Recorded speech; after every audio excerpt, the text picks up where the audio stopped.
a video on how to create a job box. So what we're going to do is we're going to log into our Bluehound account.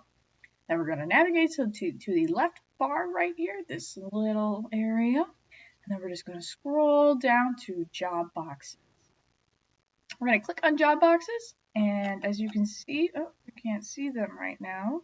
Let's refresh. Okay, we actually have 4 job boxes. So what we want to do is if we want to add another one, this should say 4, but it just says 3. So if we want to add a 5th job box, what we're going to do is we're going to hit the plus button.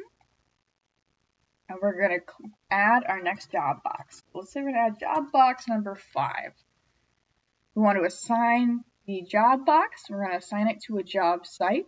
If you don't have a job site or you have a new job site, please refer to my video on how to create a job site. Hit save, and here we go, got our 5th job box.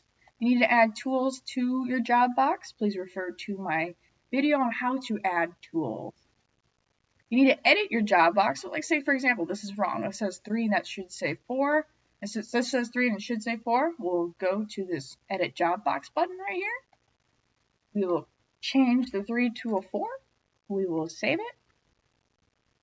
And there we are. We now have 5 job boxes all properly numbered. If we wanted to print all these job boxes out, we would hit this little print button right here. If we want to sort them, we can sort them by name. And yeah, that's pretty much it on how to add job boxes to your Bluehound account.